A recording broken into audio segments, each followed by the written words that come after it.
skate my way to the grave. But I have 3 young children who are all engineers, and I worry about their ability to work in American manufacturing down the road.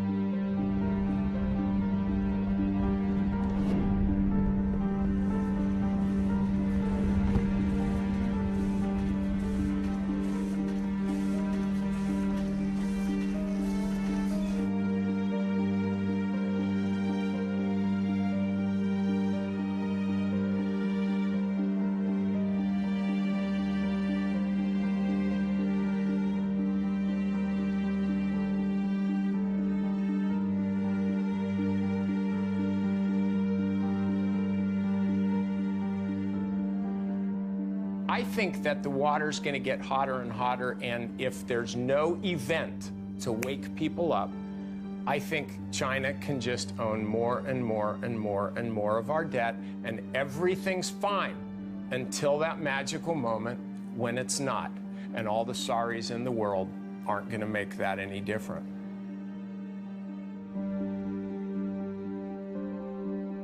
The film you're about to see addresses one of the most urgent problems facing America. Its increasingly destructive trade relationship with a rapidly rising China. As you watch this film, it is important to always distinguish clearly between the good and hard-working people of China and their repressive communist government, now victimizing both American and Chinese citizens alike.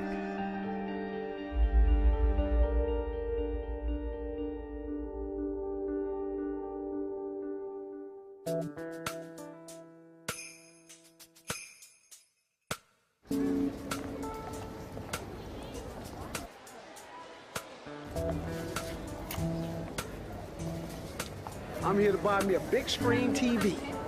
My first big screen, man. 40 inch, about 265.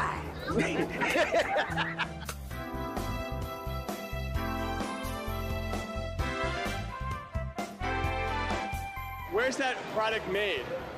Probably in China. China. This is made in China. Do you know where that bike was made?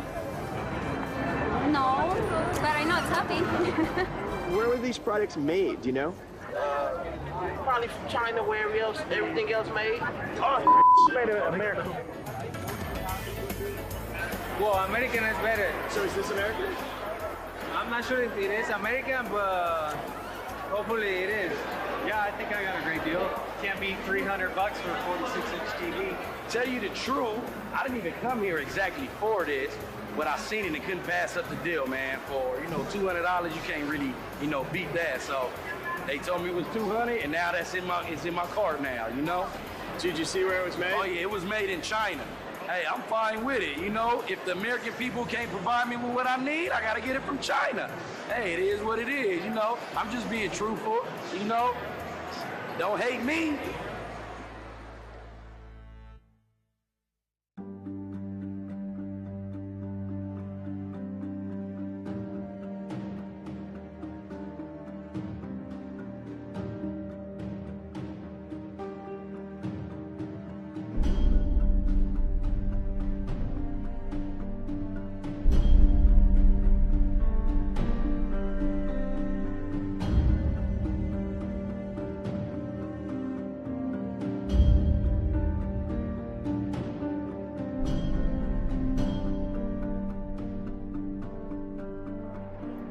So how do you feel when Americans buy Chinese products?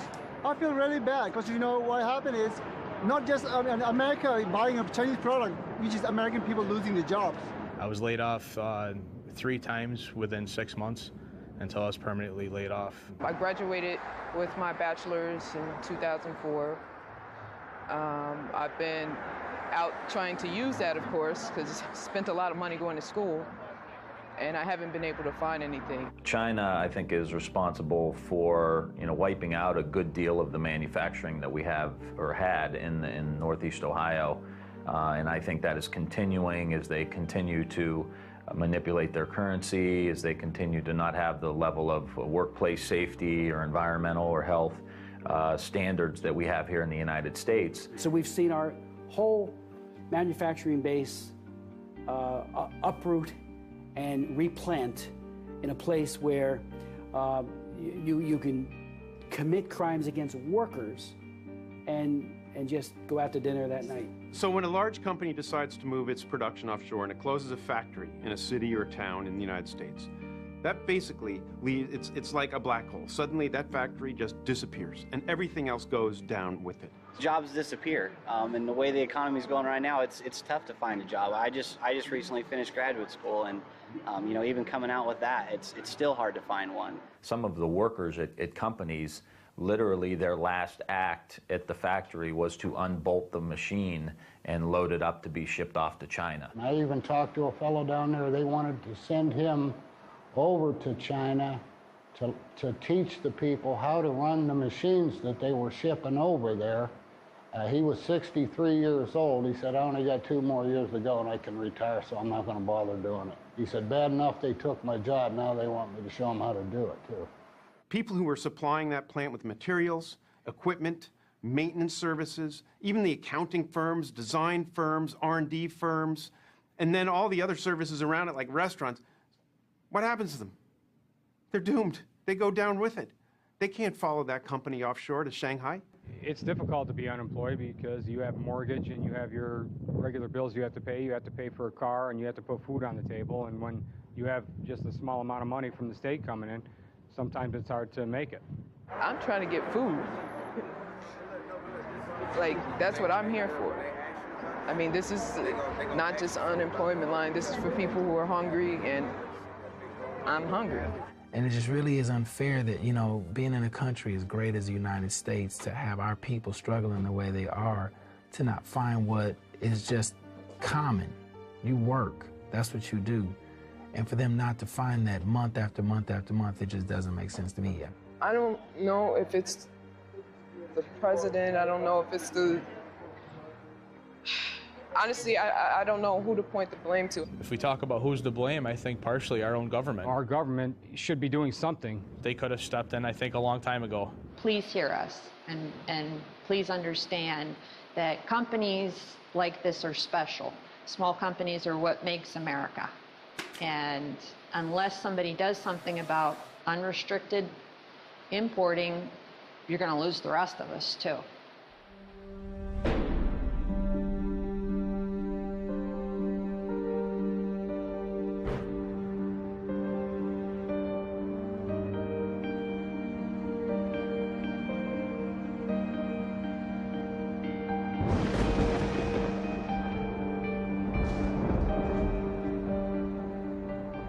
Never had a really big and hostile country come into our markets. Most of the international competition we have faced from Japan, from Germany, from the rest of Europe has come without a sense that behind it was a government that has sought confrontations with the United States on a regular basis. The WTO, it's not based here. I mean, who in the United States is on the WTO? Does anybody know? In 2001, China joined the WTO, the World Trade Organization, with the strong support of a Democratic president and a Republican-controlled Congress. Before the ink was dry on this free trade agreement, China began flooding American markets with its illegally subsidized and very dangerous exports, while the big multinational companies that had lobbied heavily for the agreement rapidly accelerated the offshoring of American factories and American jobs to China. Today, as a result of the biggest political shell game in American economic history, China has stolen thousands of our factories and millions of our jobs. Multinational corporation profits are soaring, and we now owe over $3 trillion to the world's largest communist nation. This was not how it was supposed to turn out. Ladies and gentlemen, the President of the United States. When William Jefferson Clinton was selling China's entry into the World Trade Organization to the American people. If you believe in a future of greater openness and freedom for the people of China, you ought to be for this agreement. If you believe in a future of greater prosperity for the American people, you certainly should be for this agreement. If you believe in a future of peace and security for Asia and the world, you should be for this agreement. This is the right thing to do.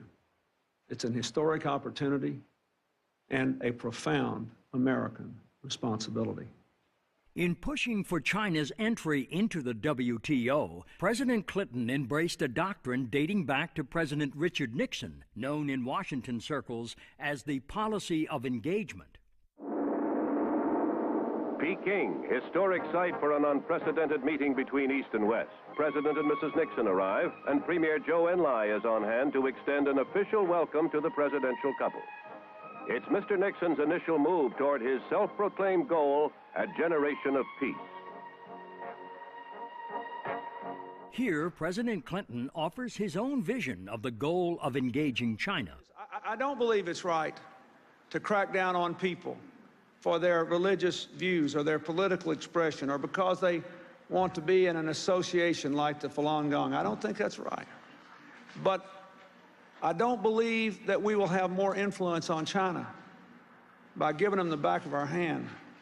In masterfully arguing for China's entry into the World Trade Organization, President Clinton promised the brightest of futures for both American workers and American manufacturers. Economically, this agreement is the equivalent of a one-way street. It requires China to open its markets with a fifth of the world's population, potentially the biggest markets in the world. For the first time, China will agree to play by the same open trading rules we do. Never happened before. For the first time, our companies will be able to sell and distribute products in China made by workers here in America. And by economically engaging China, both Democrats and Republicans argued this would ultimately democratize the Chinese dragon and free the Chinese people. We have waged an intense battle in support of an important principle, and that is freedom. And the people of China and the citizens of the United States will benefit enormously. After the victory vote, the Republican House Majority Leaders would celebrate the bipartisan victory with the cracking open of a ceremonial fortune cookie. Not very good at these things.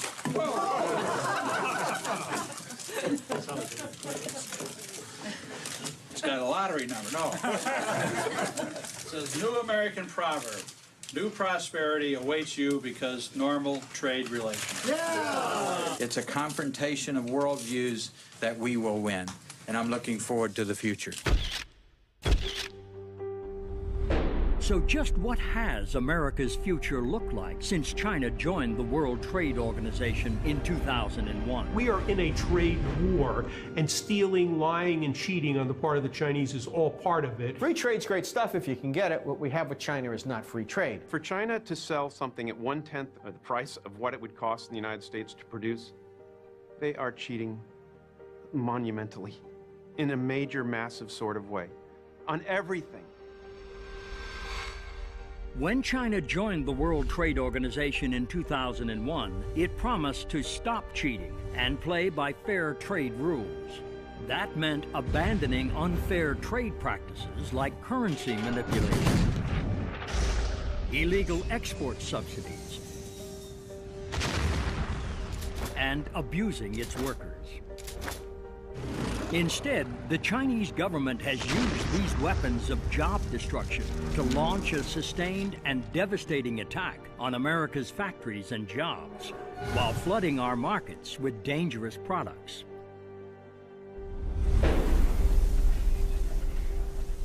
There's no question that a large part of China's competitive advantage has come from environmental neglect. But the Chinese government's willingness to use pollution as a competitive edge has come at a heavy price. China has the most degraded environment in the world. 16 of the world's 20th, dirtiest cities are located in the People's Republic. Less than 1% of their urban air meets the air quality standards set by the European Union. It's difficult to think about what is happening, particularly the lungs of children, breathing air like that. In one fell swoop, you can move your production to China and not have to deal with 100 years of regulations that we've put into place to protect our workers, to protect our society, just by moving your production to China, because they don't have any.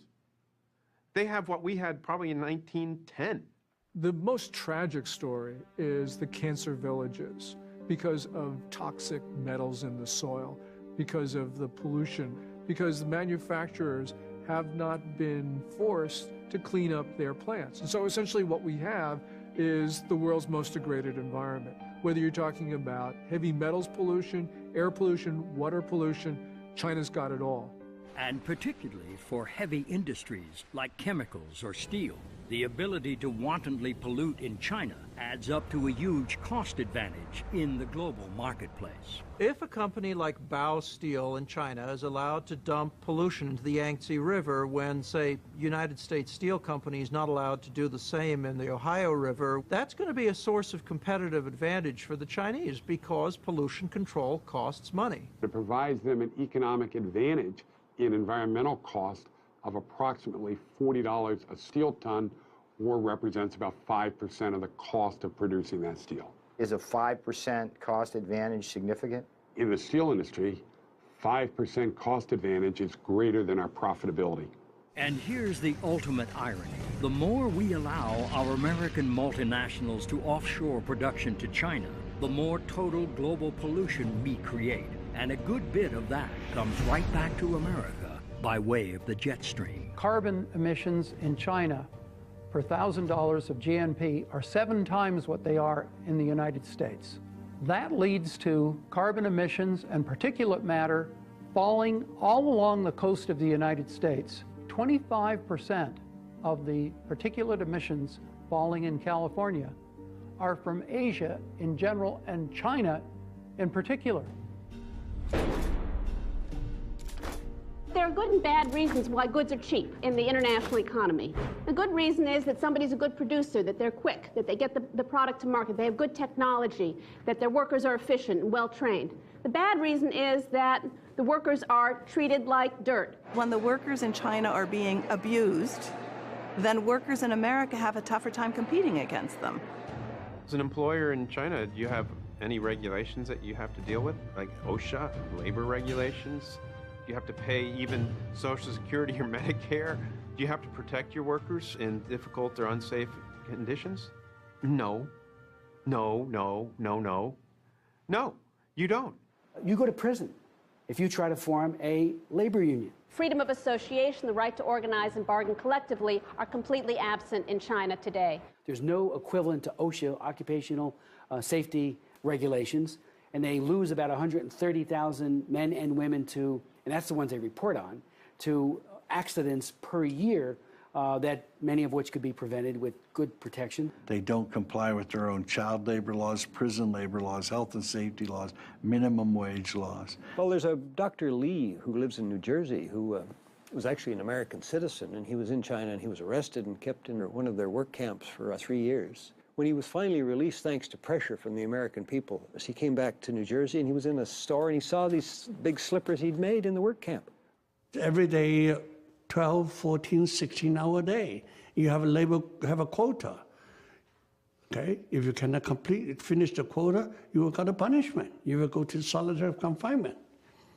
And the police always say, good labor, good food. Less labor, less food. You don't labor, no food. How can Walmarts or anyone else in the United States allow production facilities in China to sell garments, chopsticks, Christmas decorations that are made in forced labor camps? You can go to China, go to every prison camp, you can see what are the prisoners doing. Everybody very busy. What are they doing? Put a button on the shirt. What are they doing? Making the rubber boots. What are they doing?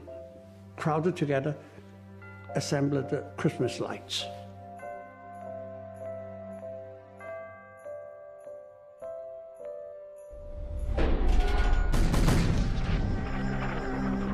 It's not all about China currency manipulation, but a lot of it is. China manipulates its currency by illegally pegging the value of the Chinese yuan to that of the US dollar at a rate far below market value. Most economists would say that China gets anywhere from a 25 to 40 cent advantage for every dollar. So it's like having a tariff on goods coming from the United States of 40 or 50% by the amount that they're underpricing the currency. It also gives their exports to the United States a subsidy of 40 or 50% to capture our market and knock out domestic industries that might be competing with them. Simply, an undervalued currency makes Chinese coffee makers $10 a piece instead of 15 or 20, and it makes American cars in China $30,000 instead of 25. In other words, China's manipulated currency acts as a huge subsidy to Chinese exports to America and an equally big tariff barrier blocking American exports to China. The result, more jobs in China, fewer jobs in America, and a huge and chronic American trade deficit with China. The Chinese government does not deny this.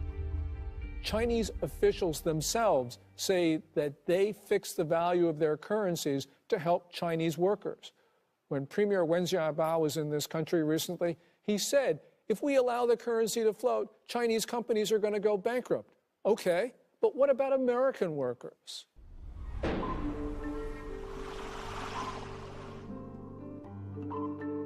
They're cheating on the intellectual property by just flat out pirating stuff from the United States. You don't want China to get their hands on your latest piece of technology or whatever, because they will copy it and they will turn around and produce it. Most famously, copyright pirates in China are stamping out Disney DVDs. That's what everybody knows of. What's more important is the theft of the blueprints, for example, for high technologies. I mean, I hear all the time about American companies who find themselves competing in the marketplace with a Chinese product, and they take it apart, and they find themselves looking in the mirror because the Chinese have just stolen the plans of their own product. And one of America's highest tech companies has certainly experienced this kind of piracy firsthand, and a school of very hard knocks at the hands of the Chinese government. Google came into the Chinese market, and of course, it ended up with a dominant market share. But Beijing wanted Baidu, a local company, to be able to outpace Google. What Beijing did was it hacked Google's network, it stole its source code, and now Baidu has more than 75% of the China search market. This shows that basically Beijing wants the local companies to be the national champions. But sometimes Chinese pirates aren't content just to steal the intellectual property of an American corporation. Sometimes they just take the whole company. So Fellows is a company that makes shredders, paper shredders, and they moved, like everybody, they moved their production to China. They hired a company to run their production for them, and suddenly one day their employees were locked out of their own plant. So Fellows went from having a large production base in China one day to the next day their partner suddenly shut them off, shut them down. The moral of the Fellows story is you better be very careful when you move your production to a communist country.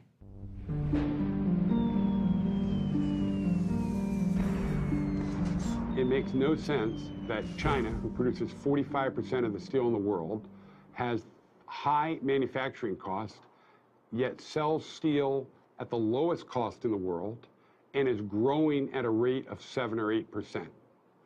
This growth from 100 million tons to 700 million tons, growing by 50 million tons per year, is all due to state subsidies. The problem is that American companies cannot compete because they're not competing with Chinese companies, they're competing with the Chinese government. At the end of the day, it most certainly will result in more unemployment in the U.S.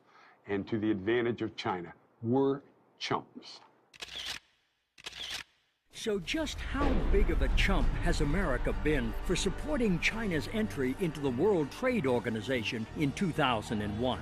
It's like we're in the Super Bowl of globalization, and in fact, we're being taken apart. And in this Super Bowl of globalization, when you tally up the score on human rights abuses and consider the plight of Tibet, the torture of the Falun Gong, and the crushing of religion and democracy, this much is clear. The Chinese government is the world's worst human rights abuser on the planet today. And when you tally up the score on China's rapid military buildup, this too is clear. China is the only major nation in the world that is preparing to kill Americans. And of course, when you count the jobs lost and factories gone and millions of Americans out of work. American manufacturing has been in an absolute crisis over the last decade. 5.5 million manufacturing jobs gone. 57,000 manufacturing facilities closed in this nation. So you're in a massive jobless recovery. You've got 28 million women and men who are in various stages of unemployment, twice the official number.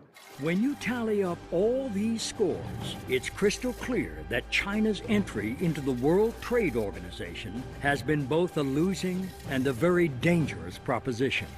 Even as America has all but completely surrendered its manufacturing base to China. We don't make a single cell phone in the United States. Not one is made in the United States. There is not a single modern flat panel display factory in the United States. Does that matter? Are flat panel displays important for military applications? I think so. They're widely used. Every airplane, every helicopter has them. The United States right now is unable to put a single military aircraft into the sky without using components built by potential adversaries. We produce about $3 billion worth of printed circuit boards in the United States. China produces almost $20 billion. Machine tools, where we produce $2.7 billion.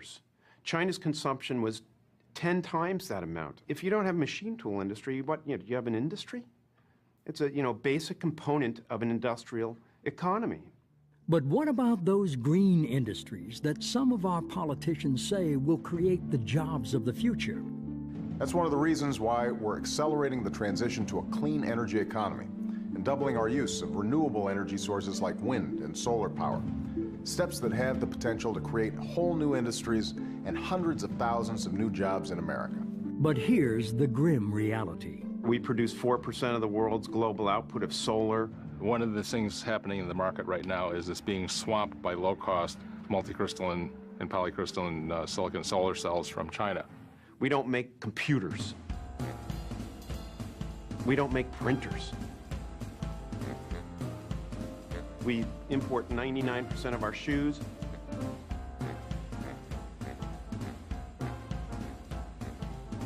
Mass-produced consumer products, we basically don't make them anymore.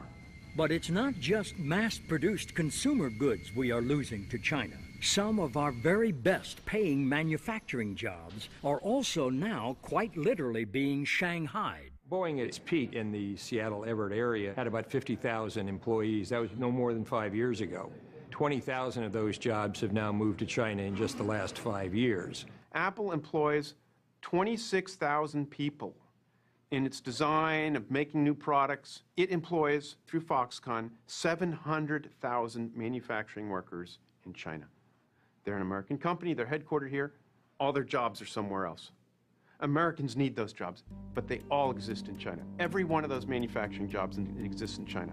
These are jobs that could very easily be in Silicon Valley, in Oregon, Northern California in general, along the coast, for which there are well-trained and very interested women and men who would take them in a heartbeat. And even white-collar workers are now in China's crosshairs. The white-collar worker understands that China is now moving up in the feeding frenzy to, for example, software and other kinds of production. They're moving away from just process technology up to more really intellectual technology. Now, it's not a very big part of their economy, but you can look in the United States, it's having a devastating effect. If the jobs for production move to China, the support jobs for white collar, to a big degree, will move to China. Meanwhile, our rapidly accumulating Chinese debt has become a national joke, literally. That's right, China's mad at President Obama for meeting with the Dalai Lama. I mean, come on. Obama doesn't owe them anything, except like $14 trillion. And that debt represents a very real claim on American assets. And then China would back a tow truck up to Kansas and drag it off to Guangdong province. I find it ironic that the corner of capitalism, the J.P. Morgan building down on Wall Street, is now owned by a Chinese company. As for that hope that economic engagement would lead to a more free and democratic China. George Bush Sr., remember him? He was the ambassador to China way back when. And so he liked China. He liked those guys over there. Things are good in China. Economic growth in China has not led to its becoming more democratic. It has led to a more sophisticated, better financed form of authoritarianism. And ironically, one of those measures of repression has been the internet itself, which was supposed to set China free. China is less free today than it was when it entered the WTO. China has 50,000 internet police who are tracking every day their capabilities, who's saying what, to be able to try and keep things like Tiananmen Square, democracy, freedom, and those terms off the internet. And these cyber cops have had plenty of help from American companies in building the Great Firewall of China. Google, Yahoo, Cisco, and the capability that they have sold to China, especially for its secret police, has enabled them to search, apprehend, discover the whereabouts, get caches of names, particularly online, where if you send your emails to other people, their IP addresses quickly yield to what their physical addresses are, and they're then apprehended and arrested. This American corporation, damn it. Shame. Cooperate with Chinese government. They have to say, we have to follow Chinese law. Cisco say, we have to follow Chinese law. Yahoo say, we have to follow Chinese law, otherwise we cannot do it. Yeah, you have to follow Soviet law. You have to follow Hitler law. Are you going to do it? Perhaps the most shameful answer to that question may be found in Yahoo's role in the jailing of a Chinese citizen named Shi Tao. Here's a guy, a journalist, who sent information to an NGO about what they couldn't say or do as the Tiananmen Square Remembrance Day was coming up, or days, and he sent it to a New York NGO. Chinese government knocked on the door of the Yahoo people, asked for the information. They just coughed it right up, and Shi Tao got 10 years for that. As for those Falun Gong practitioners and other dissidents singled out by President Clinton, I had a hearing on the Falun Gong and how they're throwing these people in jail by the thousands and they're harvesting organs. The way it works is that if somebody wants a liver, say, they fly to Shanghai and they probably go check into the #1 People's Hospital in Shanghai. A military surgeon, probably in uniform, one I'm thinking of, comes up and does the Bishop tests and the blood tests and so on. Then he or she looks on the computer list and says, oh, there's a match out in work camp 400. The poor victim who matches what your organs need is dragged into a sort of hospital, given a light anesthetic in most cases, and never wakes up because they take not just one kidney, they take both kidneys, the liver, heart, everything, and their body is then burned, and the People's Liberation Army flies the organ to Shanghai from wherever the camp happens to be, and you're told you're getting the organ from a convicted murderer or something. I mean, this is a grotesque tale of the worst kind of oppression and ghoulishness on the part of rulers of a country. And here is what too many American politicians seem to have such a hard time understanding.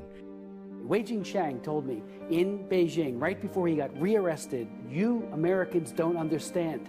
When you coddle dictatorship, when you kowtow and you carry the dictatorship around on a pillow, they beat us more in the Laogai.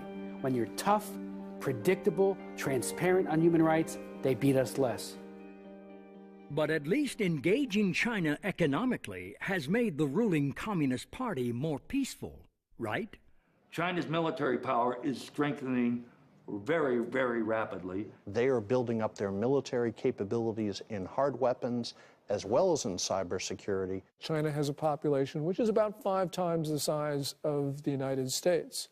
And that means that if they have a comparable level of development, they probably will end up with a military 5 times larger.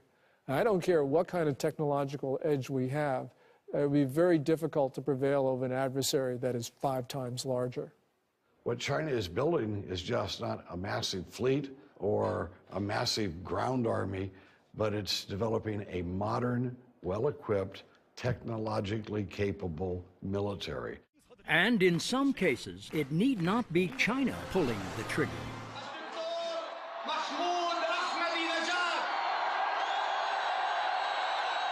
Or launching the missiles, as the case may be.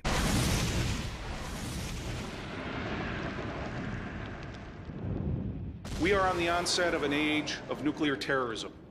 We see Pakistan crumbling while it builds more and more nuclear weapons. Why does Pakistan have nuclear weapons? Why does it have the missiles to deliver them? Because of China.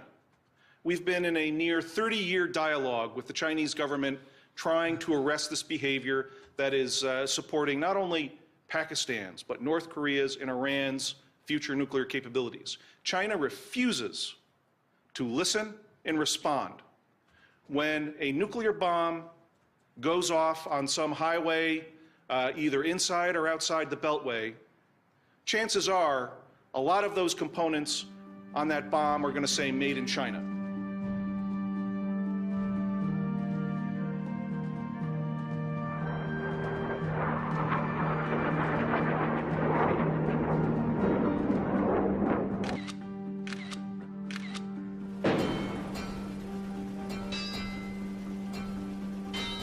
I had my children's Thomas the Train sets recalled because the ink on the red ones was lead poison.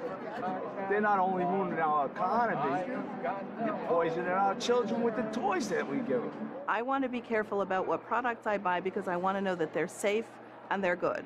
I want to be careful about what products I buy because I want to make sure that the people who are producing those are being treated properly. And I want to be careful about the products I buy because I want to make sure that the people in my community are people who are able to have jobs at a decent wage. And all of those things are tied together. Every time a consumer walks into a Walmart, first thing they have to do is be aware enough to look for the label. Then when they pick up that good and it says made in China, I want them to think, it might either break down or it could kill me. Number one, this thing, if I buy it, might cost me or someone in my family or my friends their job. Lastly, hey, if I buy this, that money's going to go over to help finance what is essentially the most rapid military buildup of a totalitarian regime since when? The 30s. I mean, make no mistake about that. 91% of every product in a Walmart store is manufactured in China. Walmart spent $50 billion in China 2 years ago. If Walmart were a country, they would be China's fourth largest trading partner. When an American goes into a Walmart and buys a product made in China, that person is thinking just price. If you're a person on a pension shopping at Walmart, you kind of like the Great Wall of Mart. But what they really need to think about is how that product got there. It got there because you have a predatory system which is really trying to undercut American manufacturers and therefore American workers. And when a consumer goes into Walmart, picks up a good made in China, what do you want them to think about before they get to the cash register? Think about your relative that just got laid off or the factory that just got shut down. Think about the school that is doing with less because the manufacturing base has gone and the tax base has left. Think about the lower income that you're receiving now because we're not making products and we're not buying our own products. When Americans buy a product from Walmart, I want them to remember the children, the family, the workers who has earned very, very little from those products. This is not just an economic matter, this is a security matter because the Chinese government has made it clear that it wants to undermine America's role in the world. So, yeah, things are cheap at Walmart, but we have to understand the consequences. But even if you don't want to consider the broader economic or national security consequences of consuming goods made in China, you may at least want to think about your own personal safety and that of your family. If you put it in your mouth or the hands of a child, don't buy it from China. Over the last 5 years, we've had a number of scandals involving Chinese products. And these products have killed people, not only in China, but also in the United States. Do you want to buy pipe for your residential community that's going to put all the water into everybody's houses that is tainted with arsenic and mercury so that it'll leach out into your water so that when you turn on your spigot in your house, you're suddenly contaminating yourself because that pipe was made cheaper in China? Goodyear Tire outside of Montreal that closed about 4 years ago and put 850 people out of work. Moved the production to China because they could make tires, I think it was for $4 a tire cheaper. And not long after they they started up in China, the transportation agency in the U.S. said the tires being produced there were unsafe. I mean, is this what corporate America or corporate Canada thinks is the way they should be conducting themselves? I don't think so. We're importing a lot of their apples. They spray them with Alar. You know, that's illegal in the United States. You want DDT on your apple? Buy it from China, and we're buying a lot of apples from China. We're buying everything from China, and there are no environmental controls.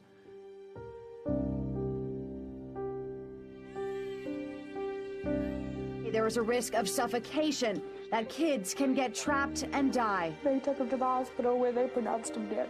Massive recall of 1 million of Mattel's Fisher-Price toys. A recent batch made in China contains toxic levels of lead paint. Those teddy bears can loosen and fall out, posing a choking hazard. According to the state media, dozens of babies had developed kidney stones in recent days.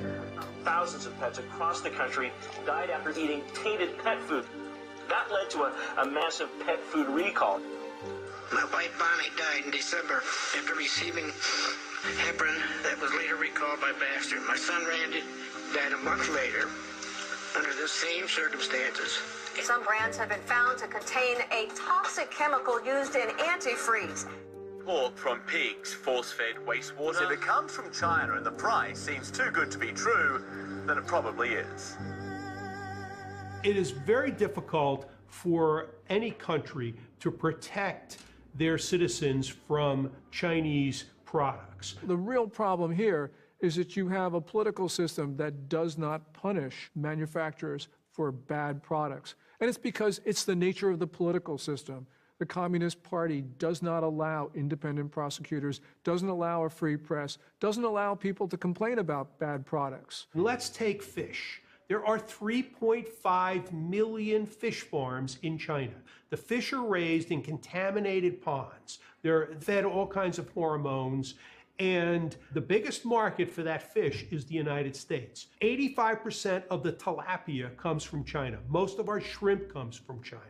US FDA only has the ability to inspect 1% of the fish coming into the United States. 65% of the 1% they reject. They don't have the authority to confiscate the fish. So if the ship comes into Charleston and gets rejected, then it goes to Miami or New Orleans or some other port, and eventually the fish gets in. And because of such dangers, Americans are becoming more and more aware of the Made in China label. But that doesn't always guarantee one's safety or convenience. I personally do look at the labels of where things are made. But sometimes I go to buy things and it's impossible to find something that isn't made in China. Well, my wife's a good card-carrying liberal. She believes in all the worthy causes in the world and all that sort of thing. And she's an intelligent woman, I want to say, for the record. Little by little, I realized that China was getting to where it was, and the United States was getting to where it was because there was all this currency manipulation. And it just seemed like the United States government was not doing a whole lot in the name of international trade to try to stop what was going on in China, which was able to lure a lot of jobs. Some months ago, she decided that, to the best of her ability, she wasn't going to buy anything made in China. So our microwave oven failed. We don't have a new microwave oven because she could not find one that was not made in China. When I went to look for a microwave, a freestanding microwave, there was nothing that wasn't made in China. I went to 5 different stores, from high-end hardware stores to low-end discount places. Nothing was available that wasn't made in China. And my experience from things made in China was that they weren't healthy.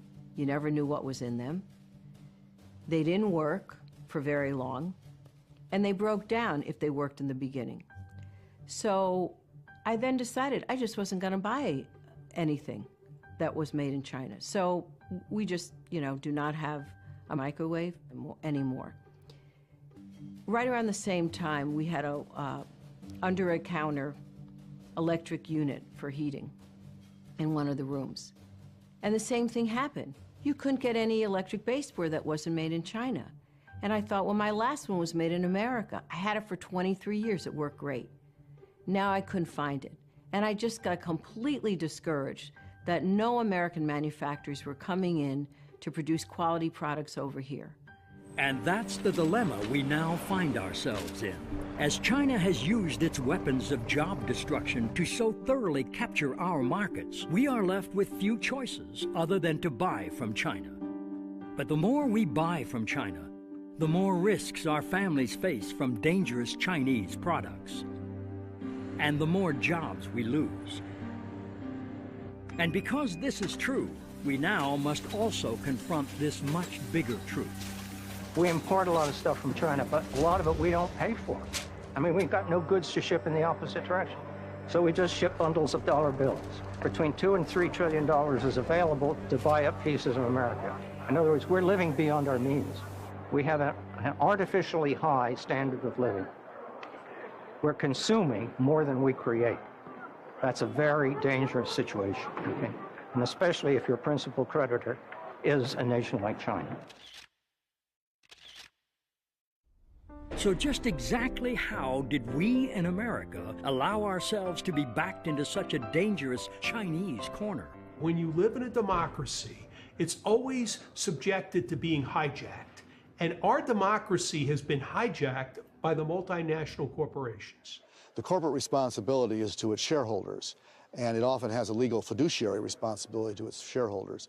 The government has a responsibility to the people and the national interest. Those are not necessarily the same.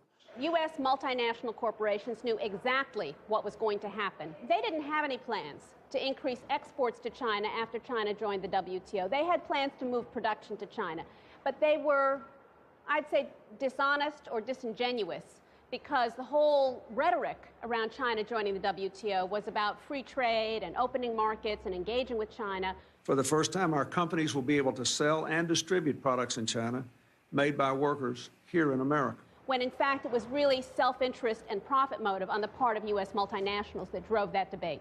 And U.S. China Commissioner and businessman Dan Slane knows firsthand just how this offshoring shell game is working since China joined the World Trade Organization in 2001 and began flooding American markets with illegally subsidized exports.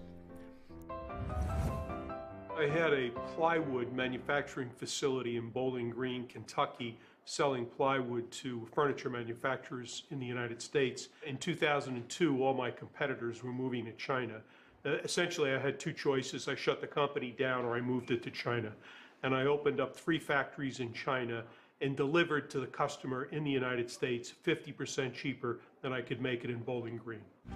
And Slane's newfound competitive edge was all due to China's illegal weapons of job destruction. Manipulating the currency was a huge help for me because it kept our prices down. I had no environmental issues, and the most important thing was that I could sell my product at cost, and every month the Chinese government would send me a check for 17% of my exports, and that was my net margin and my profit. So was Slane wrong to offshore his factories to China? This interchange with U.S. China Commissioner and multinational corporation lobbyist William Reinsch offers some perspective. It's not generally regarded as the job of a large American company to, substitute itself for the government. What most of the companies want to do is they want to be consistent with government, with U.S. law and U.S.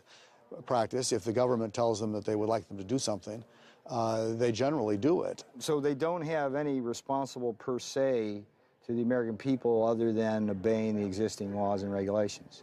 Is that fair? Well, what responsibility would you like them to have to the American people other than trying to be good corporate citizens and to be profitable? Would you define a good corporate citizen as a company that moves its factories over to China and creates massive unemployment in the Midwest? Is that good corporate citizen? Well, I think that you'd have to go case by case. And in Dan Slane's case? The difference between myself and General Electric is that I had no choice. I either moved to China or I shut the company down. I couldn't compete. Jeff Immelt at General Electric does have a choice. He can sacrifice some profits, keep his technology, and in the long term be much better off manufacturing in the United States. Congressman Tim Ryan understands this distinction between small domestic manufacturers and the big, well-heeled multinationals better than most. There's a huge divide here between the mom and pop a tool and die maker that has been in Youngstown, Ohio for 100 years, in the global corporation that's involved in the global financing of all of this stuff, the global manufacturing, and not really concerned with any one country. They're concerned with how they can best do business. And one of the biggest obstacles to passing tough legislation that would stop China's unfair trade practices is the lack of political clout of America's domestic manufacturers. And to go chasing down after all of the political rhetoric of dealing with this issue and that issue and running for Albany or running to Washington, D.C. and setting up meetings and stuff,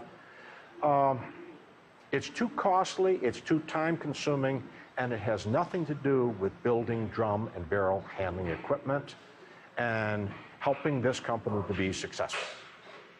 And that's the issue here. They don't have lobbyists down here. There's very few organizations that really represent the small and mid-sized manufacturers. You know, I can think of one or two that really do a great job, but they don't have the impact, the campaign contributions, the corporate influence that some of the big dogs have. And just who is one of the biggest dogs on the Capitol Hill lobbying block? Behind me is the headquarters of the National Association of Manufacturers, which unfortunately has become a major misnomer in recent years, because the name really should be the National Association of Manufacturing Things Someplace Else. If you go back and you look at the National Association of Manufacturers meetings in which they were talking about endorsing or not endorsing the Ryan Murphy China currency bill, you will see that there was a huge split where the small and medium-sized manufacturers endorsed the bill. But the 20% of the membership that gives 80% of the dues didn't want to have anything to do with the Ryan Murphy China currency bill. Brian O'Shaughnessy is the chairman of Revere Copper, a company founded by none other than Paul Revere, and the oldest manufacturer in America. And O'Shaughnessy has been on the inside of the National Association of Manufacturers when it has opposed bills like those offered up by Tim Ryan to stop China's currency manipulation. I stood up before a group of 300 of the most powerful CEOs in this country, and I told them, as we consider NAM's support of this bill, I think those of you who have facilities in China, I think you should recuse yourself from voting. You're conflicted. You have to choose between your company and your country, and you can't do that. Well, I was shot down in flames. By all intents and purposes, a lot of these companies are not American companies anymore. General Motors takes TARP money and opens up factories in China. Caterpillar Tractor shuts down plants in Peoria and opens up 3 factories in China. General Electric and Boeing are essentially trying to become Chinese companies. Look at Coca-Cola. American-sounding company, isn't it? I mean, how American can you get other than Revere, Coca-Cola? The president of Coca-Cola is from South Africa. The chairman is from Turkey. Now, you want to ask them what America's international trade policy should be? You shouldn't listen to them. While Coca-Cola's executive suite may look like the United Nations, it is purebred American CEOs from companies like Cisco, Ford, IBM, Honeywell, Motorola, Intel, and Apple that keep sending so many of our jobs to China. We design the iPad, great. We get the profits from the iPad, fine. We don't get the jobs. Profits versus jobs. That's a conflict Ralph Gomery sees as the root of America's offshoring problem. They are pursuing maximizing profit. That's their goal. The country is losing the wage bill, and its goal is to have wages. And then what they're doing is right for their shareholders and their constituents, but it's not right for the people of America who are unable to find work today. The problem with our system is that everything is short-term. So when you talk to a CEO and you say to a CEO, an American CEO, do you realize that they're going to take your technology and they're going to be your competitor? The CEO says, yes, but I only have 3 or 4 years to get my stock up so I can get my bonus, and they kick the can down the road, and it's the next guy's problem. This will end badly for all of us, but everybody is so short-term in thinking and in their tenure that they're willing to take chances that are right for today, that they probably know in their minds is long-term bad for America tomorrow. Ironically, nobody understood this growing divergence between corporate interests and the common good better than candidate Bill Clinton during the 1992 elections. You must do your part. You must be responsible. American companies must act like American companies again, exporting products, not jobs. But such corporate irresponsibility wasn't always the American way. Corporations used to think they had a stakeholder theory. In other words, they had a responsibility to the nation, to their community, to their workers, and to their shareholders.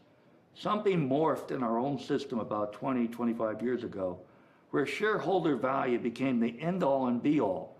And then the CEOs tied their own compensation to shareholder value. And then other countries figured out how to incentivize them to increase short-term shareholder value by transferring production, manufacturing, R&D there.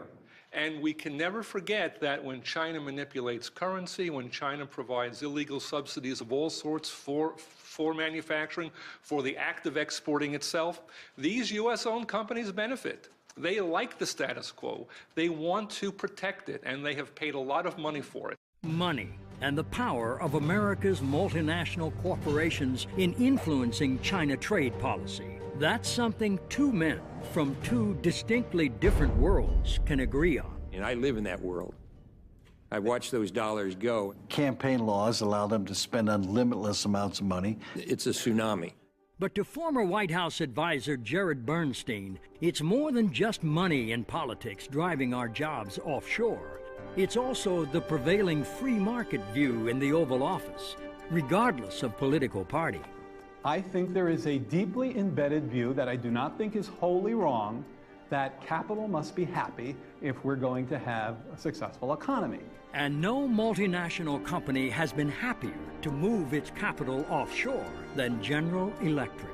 But this is truly a fool's game. The Chinese have no intention of turning over their domestic market to foreign companies. Once they're able to master the technology, they are going to make it very difficult for foreign corporations to make a profit. When I go out and do speeches to corporate audiences on China and they want me to talk about strategy, it's like, hey, you're going over to China, you're giving them your avionics so you can participate in a regional jet game in China, and 2 or 3 or 5 years from now, you're going to try to sell your regional jets in Europe, and your biggest competitor is going to be that China guy. How stupid is that?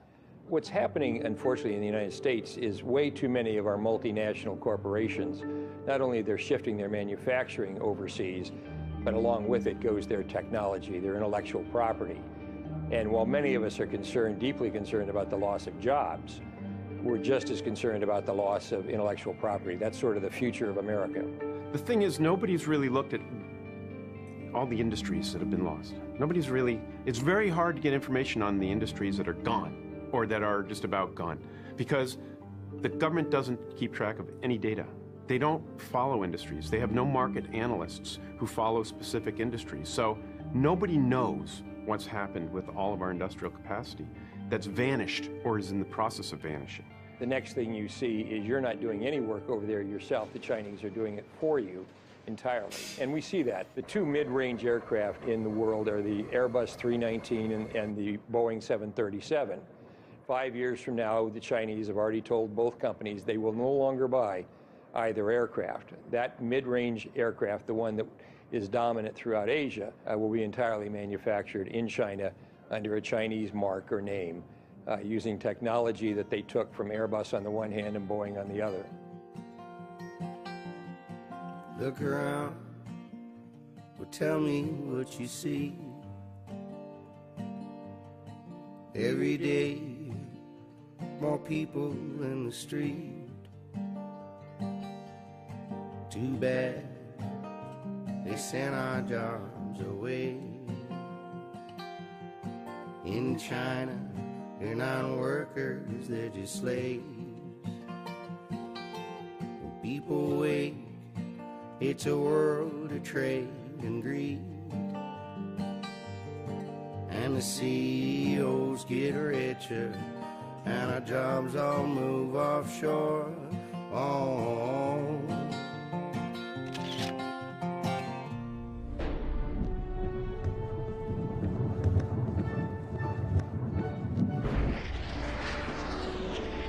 The Soviet Union could make an unbelievable intercontinental ballistic missile, but they couldn't make a loaf of bread. Now, we can make a stealth fighter, but we can't make a pair of shoes. You can't be a world power if you don't make anything but hot air. And we're well on our way to that. You can't have sustainable long-run economic growth at robust levels in the absence of a manufacturing base. Less than 9% of American workers now are in the manufacturing sector. We as a country can't survive into the long term with under 25% of our women and men making things. Manufacturing jobs have a higher multiplier than service industry jobs. That is to say, every one manufacturing job that you bring into a community ultimately supports half a dozen other jobs. If you are honest about how jobs have evolved in the United States, small business arose only when there was a stable manufacturing base put under them. My mother, and many mothers of yours, I'm sure, up on the commission, they gave themselves home permanence. It was only when there was a stability of middle-class incomes that you had beauty parlors and nail salons and pizza parlors and McDonald's and all of the things we think of as small business. Every one manufacturing job that you bring into a community ultimately supports half a dozen other jobs. Those manufacturers provide the good-paying jobs in our community, and it's the jobs that a father or mother can work at the factory, raise their family, have some health care, have a safe pension, donate a little bit of money into the basket in church on Sunday, vote for the school levy, vote for the police and fire levy to help build strong communities. And when those factories got wiped out and they went from 200 to 30 people, it becomes very difficult for these communities to sustain themselves. Ultimately, the most important reason why America must restore its manufacturing base is to hold on to the research and development, the R&D. That is the taproot of all of the technological innovations we will need to create new jobs in new industries. Manufacturing is the origin of 70% of U.S. R&D. That's true even today. You can't do your R&D here and do your manufacturing there. You can't move your manufacturing overseas and not move your technology and all your engineering. I mean, it's nice to do R&D and come up with a super-duper design or a new product, but if you can't make it, what's the sense of doing the R&D? When we say we've kept our technology or our IP, but we've moved our manufacturing, that's just not true. It's an impossible feat. They're totally coupled. So as manufacturing has moved offshore, R&D has gone right with it. So as we move more and more manufacturing over to China and people can re-engineer and understand how things are made, we are teaching the country how to compete with us, and ultimately they are. So that the new products, the next cutting-edge product, is being developed there where the manufacturing's going on in China, rather than here where the manufacturing was and now is no longer.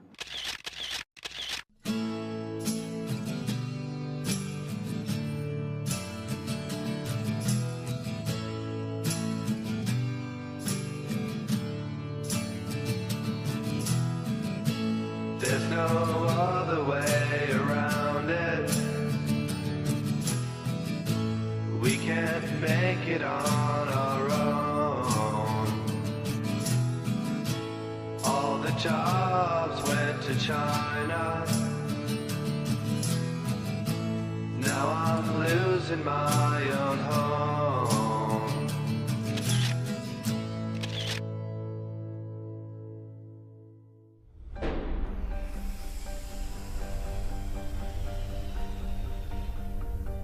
We need to change course. We need definitive U.S. action. We need to show the Chinese that there are limits, that they have to be responsible citizens, and if that they're not responsible citizens, there are consequences. I like the idea of doing business with China. There are a few people over there, but it must be on our terms. If it's not on our terms, then it's on their terms, and if it's on their terms, they don't have our best interests in mind. People sometimes say that we can't stand up to the Chinese on any of these issues because we risk starting a, quote, trade war.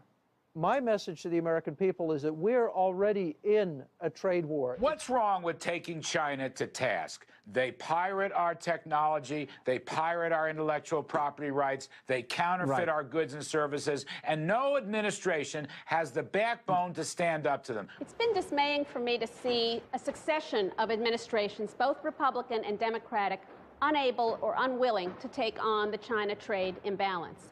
And I would say part of that is the very cozy relationship that any White House has with the big multinational corporations and with the intellectual elite that have taken a very soft view on this issue. So I think both Democratic and Republican administrations have failed us in the same way. So how do we, the people, overcome the power and influence of the big multinational companies and the deadly inertia of our political leadership to bring about long overdue changes in the U.S.-China trade relationship? You know, it almost takes a movement, a Tea Party that's different than, it's completely divorced of left or right, or it's virtually a Tea Party that differentiates between right and wrong, which is very much different than left or right. I think this can only happen when the American people really understand what is happening to us and begin to demand that their congressmen and senators really, and the national government, take action in these areas. I think that at every level, people could boycott to some extent, and there would be a shot heard around the world. It's got to be a whole community effort by the citizenry. But we do need to create jobs. It doesn't always happen accidentally. Here's the message that needs to be developed. You know, look, it doesn't have to be this way. This is an economy and a global economy that's been made by policy choices that really do benefit the rich and the multinationals. Their interests no longer coincide with the interests of this country. So we have to do what's best for this country. They'll do what's best for their company, but we have to do what's best for this country. And that means all of us coming together, building an economy that really does work for everybody. So how do we build such an economy? We have to decide as a nation that we want manufacturing, that we want prosperity and the good jobs and income that come with manufacturing. The only thing that matters to me is Flint, Michigan, Dayton, Ohio, and Buffalo, New York. If you don't reestablish the manufacturing base of this country, roughly at the level of 20 to 25% of workers, and the most immediate way to do that is trade reform with China. The best jobs program is trade reform with China. And the argument is pretty simple. The gross domestic product grows with only four things: consumption, investment, government spending, and net exports. And when you run a trade deficit, the simple math of that is that that's a negative in terms of growth. I think the number one thing that the United States has to do is to move to say we're going to balance our trade. Look, if we had had balanced trade, you wouldn't have had a decade of a drag on GDP that amounted to almost a point per year. So of course we would be better off. Now people say, how do you do that? And I'm a young guy when President Kennedy said we're going to the moon. He didn't have a clue how to get to the moon. But we set it as a national goal, and we figured out how to do it because we're a smart, creative people. And if we are to truly balance our trade, we cannot do it by boosting exports alone. President Obama says, let's export more. We're now exporting more than $100 billion a year in goods and services to China. But it isn't exports that matter. It's the difference between imports and exports. Exports are great, but if your imports grow more rapidly than your exports, there's a drain on demand for what Americans make. We get more unemployment, and the economy sinks into the kind of mess we're in. If you look at America today, we have a very fast-growing export sector. And people talk about how we're going to come back with exports. That's just all silly. America is going to come back from import substitution. We don't have to take over the world in exports. We simply need to get back our market here. In fact, American consumers and citizens seem to be far ahead of our politicians when it comes to understanding both the dangers we face and the need for fundamental change. We're a subsidiary of China and getting worse and worse because they're going to own us pretty soon. No, you can't have it both ways. We either want the jobs, the manufacturing, everything here in the United States, and we're going to buy it, but you go to the store and you look for the cheapest thing, which usually comes from China. I do buy China stuff, but I'd prefer to buy American things. Why? I think it's better just to support the economy here rather than, you can buy cheaply in China, but I think it's better for our economy if we buy here. We also got to look at our principles too. Look how they're living. Is that what we want to support? We open up our markets to everybody. And I think that if that's how it's going to be, it needs to be a two-way street. And I think politically, our system has not supported, the American worker, the American product from that standpoint. And perhaps the biggest reason our politicians are failing us is because they have truly forgotten the proper role of government. I used to debate a colleague of mine, my counterpart from the Chamber of Commerce, and he used to say to me, it's not my job to play Santa Claus to the workers or to paint my company green. It's my job to make money for the shareholders. And I agree with that. That is the job of corporations, but it is government's job to make sure that companies are doing that within a framework that makes sense. I think the field that we're playing on not only needs to be leveled, but I think everybody needs to be on one field. We're not even on the same field as the Chinese. We are paying very good wages. We're providing health care to our employees. We are in a regulated business as far as workplace safety for our employees. We pay our taxes gladly, and we cannot compete with a non-regulated workplace that pays their employees pennies and are allowed to import their goods into this country with no restrictions. I mean, what is the alternative for America? Say all of our workers should take a 50%, 60% pay cut, and then we'll really take on China. We'll get them, or have dirtier air, or have the Cuyahoga River catch on fire again because there's so much pollution going in. Is that really how we're going to compete with China? I think it's the complete opposite. I think we reinvest back into our workers. I think we jumpstart the middle class, and I think have policies in place that would encourage manufacturing back here to put those good jobs in place here in the United States. But even if we ultimately solve our economic problems, there will still be very difficult challenges ahead in the U.S.-China relationship. If tensions do rise, we must always remember this. There's a real difference between the Chinese people and the Chinese government. Most of the criticisms that we have are of the Chinese government, the actions that the Chinese government has taken with respect to trade policy and worker rights repression, and the Chinese people suffer from a lot of those same policies. China until today is a totalitarian regime, is a dynasty. No change at all. Not republic, not people's country.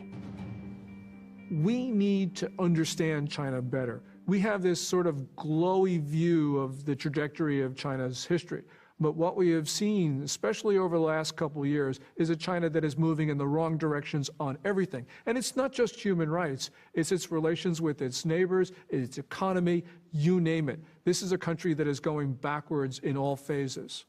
I hear people referring to the PRC or the People's Republic. Well, let's be honest. As soon as we accept that phrase, we're joining China in the reality distortion field. It's a lie. It is not the People's, and it is not the Republic. Stop saying that. It's Communist China. We've got to spread the word that there's danger out there, and we need to change our policies.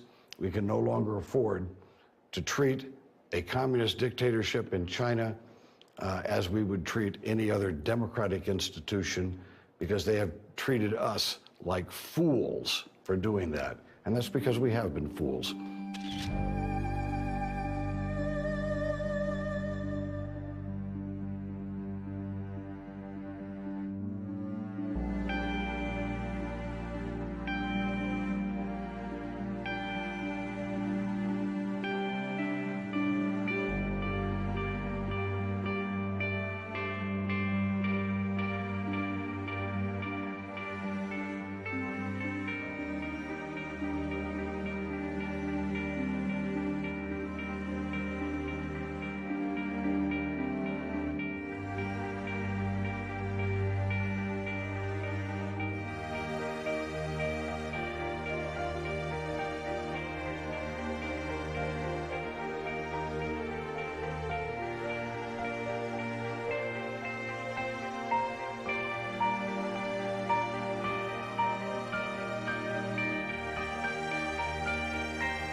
Look around, well, tell me what you see.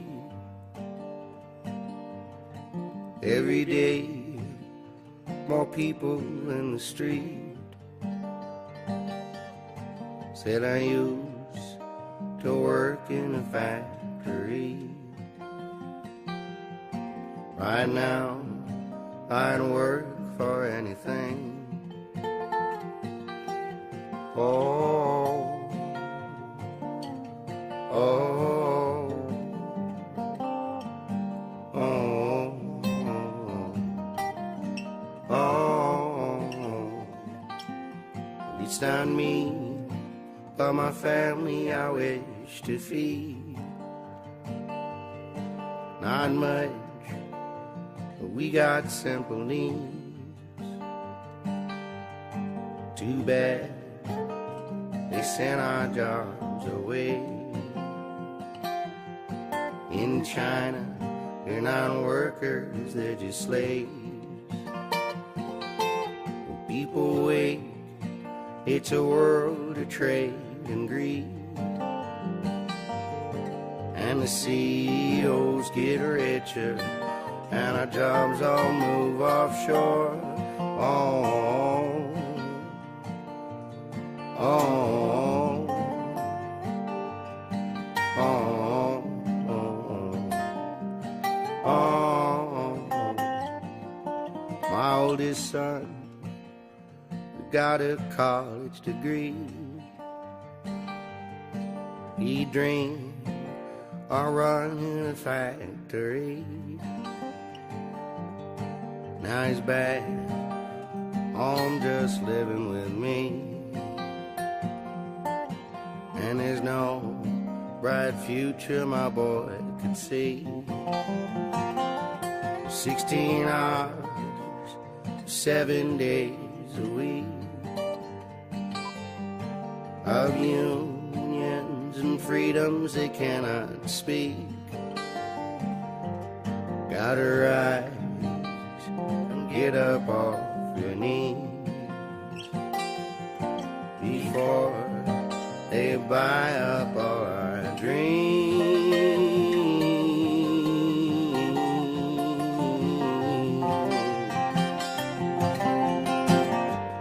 We go to the store and spend our money, send all our dollars overseas. This ain't the land of milk and honey. This is a land of trade and greed. We go to the store and spend our money, send all our dollars overseas. This ain't the land of milk and honey. This is a land of trade and greed.